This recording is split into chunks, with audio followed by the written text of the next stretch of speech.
அன்புக்குரியவர்களே, ஒன்றாய் இருப்போமாக என்னும் விவிலியத்தொடரில் இன்று ஒற்றுமையே இறைவனின் பிரசன்னம் என்னும் செய்தியை உங்களோடு பகிர்ந்து கொள்ள விரும்புகின்றேன்.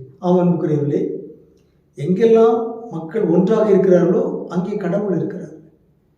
எங்கே மக்கள் பிளவுபட்டிருக்கிறார்களோ அங்கே கடவுள் இல்லை, அழகே தான் இருக்கிறார்.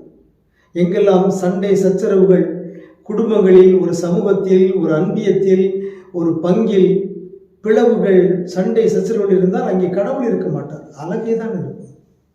எங்கே ஒற்றுமை இருக்கிறதோ அங்கே இறைவனுடைய பிரசன்னம் இருக்கிறது. அது ஒரு அடையாளமாக இருக்கிறது. அதை நாம் மறந்து விடக்கூடாது.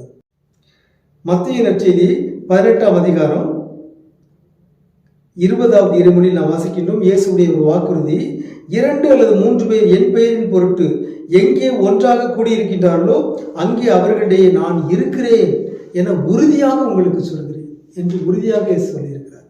ஆகவே எங்கெல்லாம் ஒற்றுமை இருக்கிறதோ, ஒரு குடும்பத்தில் ஒற்றுமை இருந்தால் அங்கே இயேசு இருக்கிறார். ஒரு பங்கில் ஒற்றுமை இருக்கிறது என்றால் அங்கே இயேசு இருக்கிறார். ஒரு சமூகத்தில் ஒற்றுமை இருக்கிறது என்றால் அங்கே இயேசு இருக்கிறார். எனவே அன்புக்குரியவர்களே, நாம் கடவுளுடைய பிரசன்னத்தை உணர வேண்டும் என்றால் நம்முடைய ஒன்றிப்பு இருக்க வேண்டும், மன ஒற்றுமை இருக்க வேண்டும். அந்த ஒற்றுமையை பெற்று நாம் கடவுளுடைய பிரசன்னத்தை உணர்வோமாக. உங்களுக்கு அமைதி உரித்தாக.